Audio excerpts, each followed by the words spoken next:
Mountain View, Silicon Valley, San Francisco, California. Resulta bastante emocionante ir terminando este viaje que empecé en la cuna de otra modernidad del pasado y que tiene mucho que ver con fierros, cosas palpables que se pueden tocar como los autos.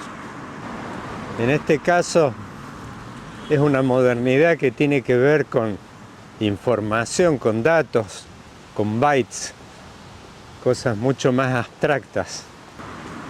Un vecindario maravilloso y plagado de los colores del otoño, los árboles ya rojizos,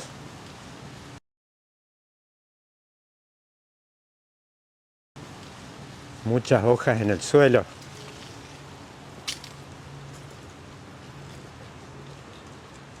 Un lugar muy simpático donde también, así como comparaba estas dos modernidades, una que ya pasaron más de 100 años y esta otra que está en su transcurso.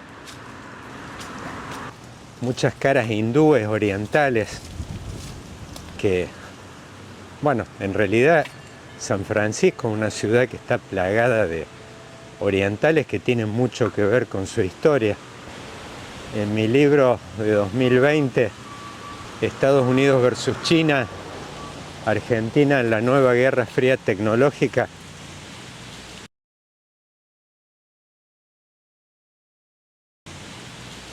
le di un apartado muy especial, un capítulo a la película Chinatown, que está ambientada con Jack Nicholson en esta zona y donde tiene mucho que ver, su nombre lo indica, con todo el mundo oriental, que acá es palpable, está por todos lados, no solo en la comida, sino en la gente.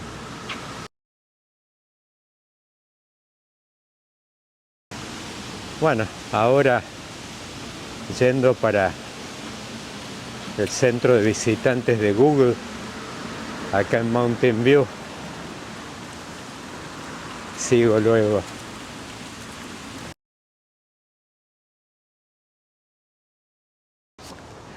Luz, cámara, acción.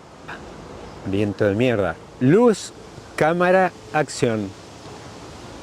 Últimos pasos de esta gira Estados Unidos 2024, casi 2 meses. Empecé en Detroit y ahora estoy terminando en Mountain View, en la sede de Google, y después voy a visitar, no sé si decir el lado A o el lado B de esta compañía, que es Apple, el Apple Park, que está acá cerca en Cupertino.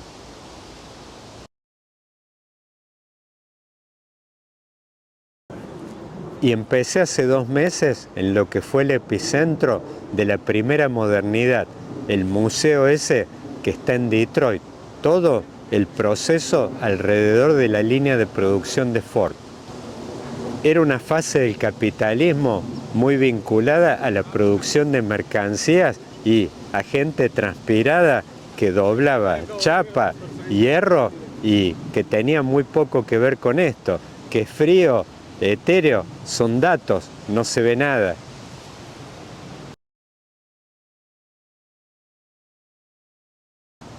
De ese capitalismo de mercancías a este que le llaman, no me gusta el término que usa Zuboff en su libro, capitalismo de vigilancia. La vigilancia tiene un aspecto medio peyorativo, suena a policía, el vigi como le llaman en Argentina.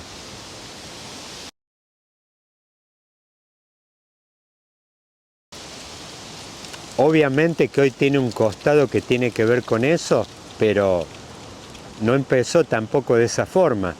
El sueño por ahí de los creadores de esta compañía, Larry Page y Sergey Brin, tuvo que ver con un buscador donde uno pudiera encontrar toda la información del mundo allá adentro.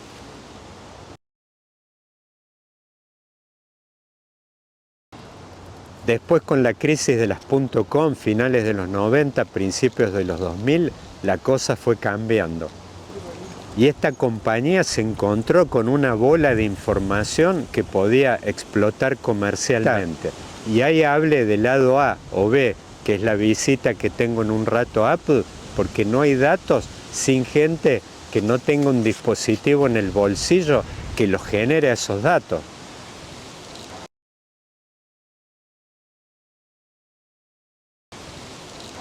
Y ahí es donde está el gran legado de Steve Jobs, que es haber desarrollado obsesivamente con el control de la experiencia del usuario a un nivel que no tenía precedentes. Ese aparato, la Macintosh, era un gran objeto de deseo que lo sigue siendo. No al nivel de hace unos años que cuando venía el lanzamiento del iPhone uno veía cuadras y cuadras de cola.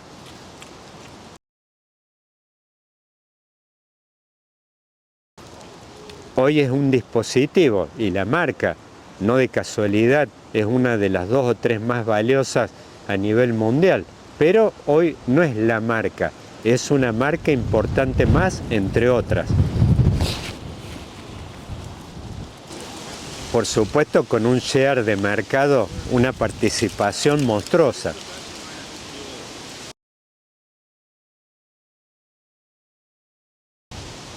Pero está claro de que no hay datos sin dispositivos. Y es ahí donde Apple hace un aporte increíble, que de hablar de un teléfono a lo que vemos hoy, que es una tienda musical adentro, usarlo como dispositivo para pagar el metro. Hoy veo estos sistemas acá, Google Pay, GPay, ya no se puede hablar más de teléfono, tiene función teléfono, pero es un dispositivo multimedia que es prácticamente, uno tiene ahí adentro el banco, el estudio de diseño.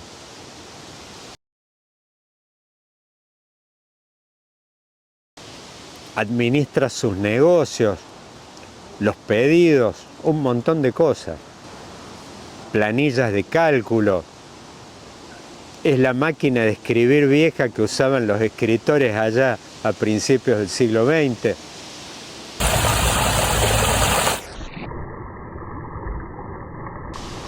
Un montón de funciones, y ahí eso tiene mucho que ver con Apple. Una marca con la que yo tuve amor a primera vista. En el placar en Córdoba todavía está la G3, el huevo color grafito que utilizó Steve Jobs para lanzar ese modelo en el año 1998. And I would like to take the privilege of showing you what they're going to look like from today on. This is iMac.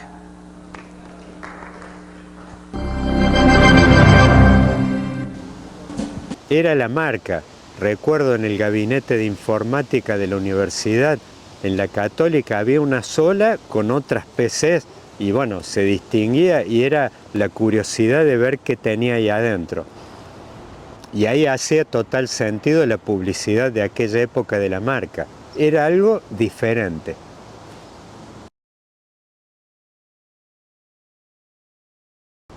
Y ahí no aludo de casualidad a la obsesión de Steve Jobs por controlar la experiencia del usuario.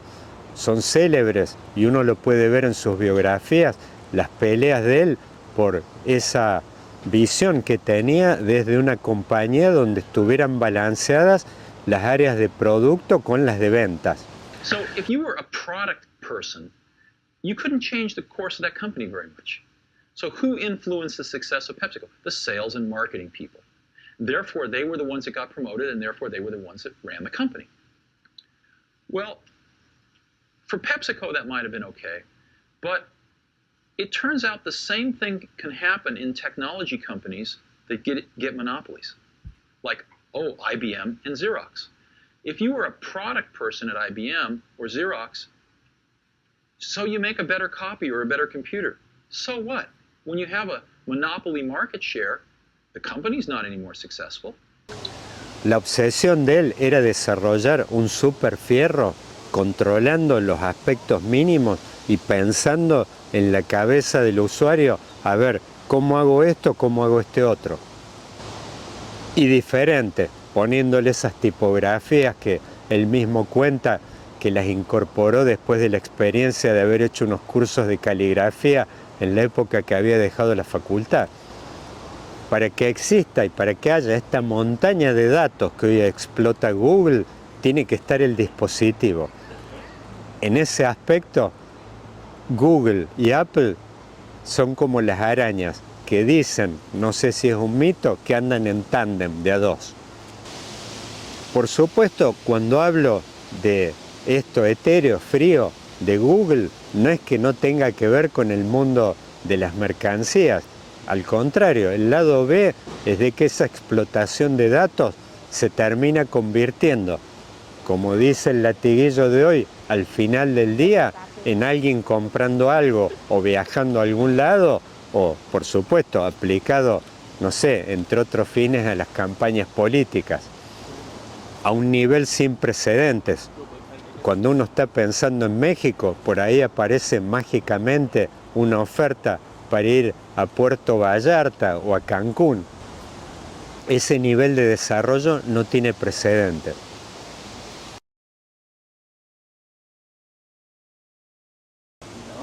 No de casualidad escribí en El Economista la columna Ratas de Nueva York.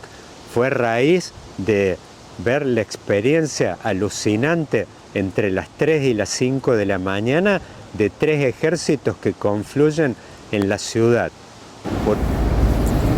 El sistema de recolección de basura es increíble.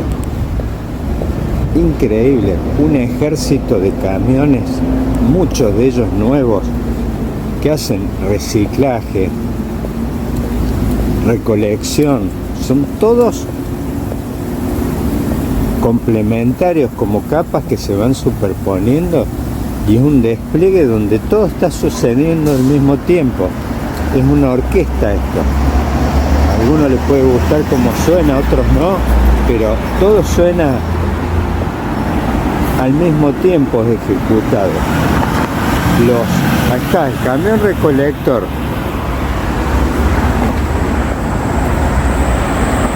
los camiones que vienen a traer alimentos que son monstruosos a esos locales de comida, que muchos de ellos abren a las 6 de la mañana. Y el personaje, acá está la rata esta que me está paseando en la cara, acá está la otra. Bueno, por un lado los recolectores de basura, por el otro lado los camiones que entregan mercadería, alimentos en particular, a toda esa red de delis que abren a la madrugada allá en Nueva York. Y por el otro lado, las ratas que se hacen una fiesta.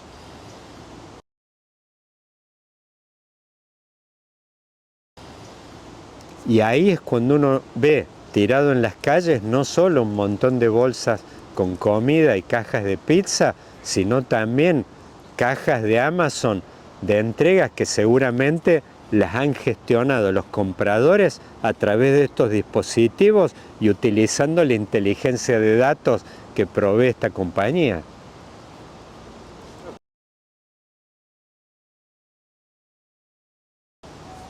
Una cosa no existe sin la otra.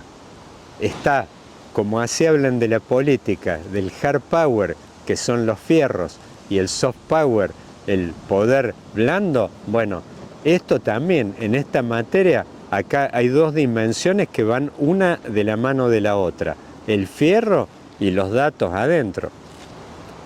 Adentro, digo, simbólicamente, que fluyen dentro de estos dispositivos. Igual seguiré mi viaje ahora, en este día de mierda, con viento y no hay una pizca de sol que siempre San Francisco y California lo regalan gratis. Y me voy hasta Apple para cerrar esta jornada en el Silicon Valley, en las dos compañías emblemáticas y que tienen que ver con esta tercera fase del capitalismo que le llaman de vigilancia, de explotación de datos, de plataformas y que tiene mucho que ver con el futuro. y que todavía tiene que rendir el test a ver si puede generar los resultados duros, palpables, que generó aquel proceso que vi en Detroit. Eso es lo que tiene pendiente, está por verse. Siempre cito un paper de Nouriel Roubini del año 2008, en el momento de la crisis financiera, cuyo título era Populismo y Productividad. Él dice ahí de que hasta ahora todas estas tecnologías no han demostrado tener el impacto en la vida diaria que por ahí en otra época tuvieron los antibióticos, la electricidad, la máquina de vapor. Esa prueba la tiene que rendir y está muy vinculada al proceso político actual que uno ve acá en Estados Unidos como en otros lugares, que es la insatisfacción con esta fase, los resultados y en particular los materiales.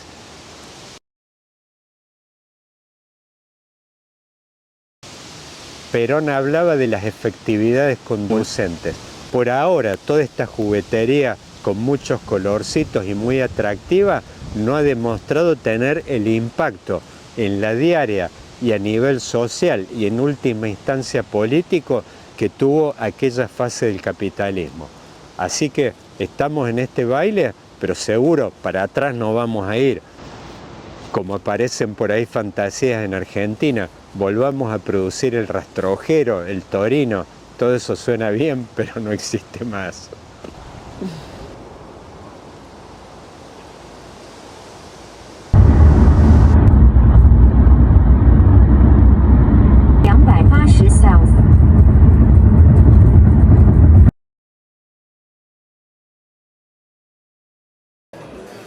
Lado B, lado A, bueno, no importa. Intercambiables. El orden de los factores no altera el producto. No hay capitalismo de plataforma o de vigilancia, lo que lo quieran llamar, sin toda esta marea de chinos buscando desesperadamente el dispositivo Apple acá, al frente del plato volador de Cupertino.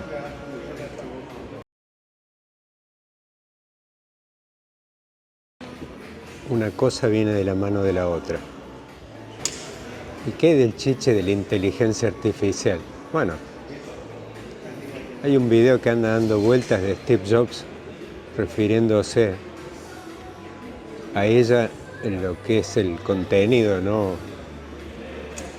Haciendo referencia puntualmente. But I can't ask Aristotle a question. I mean, I can, but I won't get an answer. And so, my hope is that in our lifetimes, we can make a tool of a new kind, of an interactive kind. And so my hope is someday, when the next Aristotle is alive, we can capture the underlying worldview of that Aristotle in a computer. And someday some student will be able to not only read the words Aristotle wrote, but ask Aristotle a question and get an answer. Que es refiriéndose a la posibilidad de dialogar con un libro de un escritor muerto. En este caso, él hace ahí un contraste entre Aristóteles y Sócrates, diciendo de que justamente Sócrates no dejó ningún libro escrito porque no estaba la posibilidad de dialogar. Bueno, la inteligencia artificial ahora lo permitiría. Conceptualmente está dando vueltas hace rato el tema.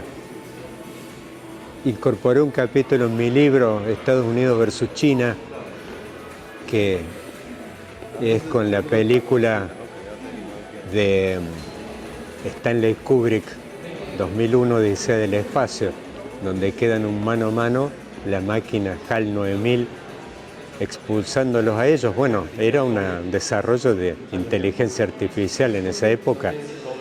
Pensar que esa película es de finales de los 60, la cabeza de Kubrick infernal.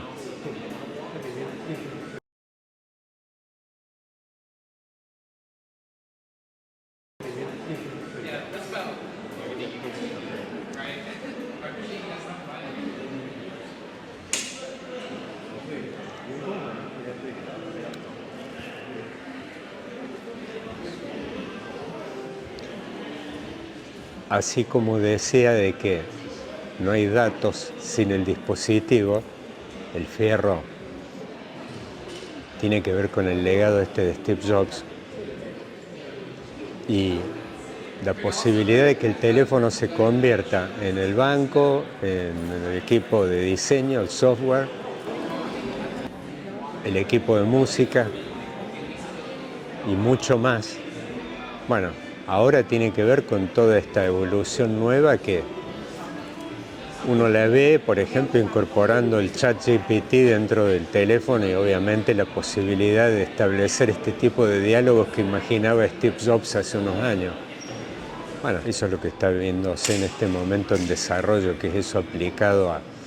Hoy había una noticia en el diario respecto a un equipo de 100 médicos compitiendo en resolución de diagnósticos con este dispositivo de la inteligencia artificial y perdían, obviamente, con la capacidad computacional que hay hoy, hay un montón de información que se debe escapar de la cabeza de estos médicos.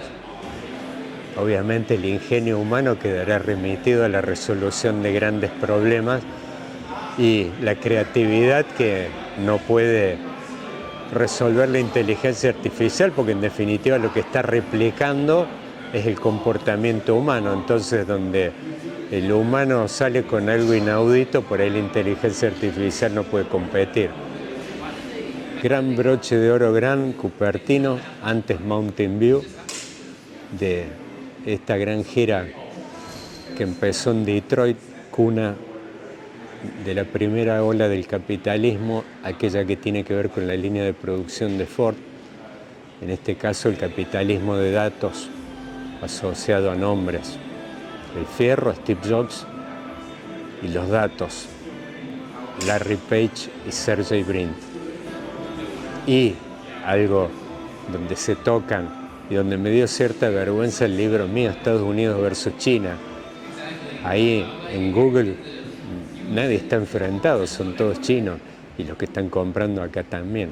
Así que ahí es donde se tocan esto que a los ojos de algunos, incluido yo, parecían paralelas.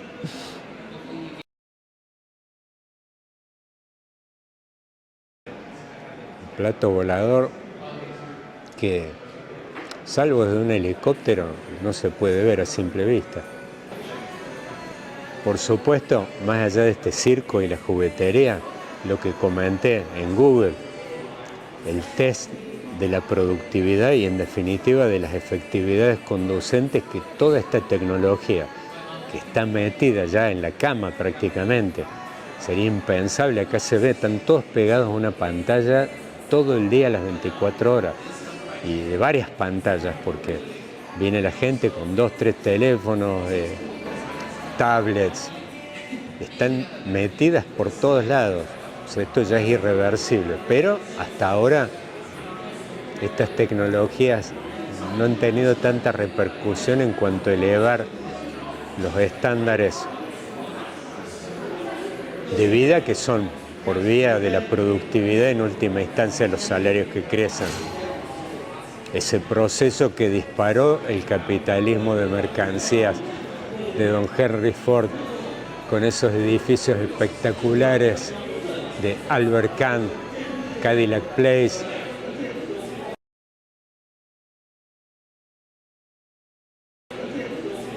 donde estaba la sede de General Motors en su época, y todo lo que vi, aquel mural de Ford, el encargo a Diego de Rivera, en aquel momento, que era de un mural por $10.000, que terminó siendo por 2 murales de 20.000.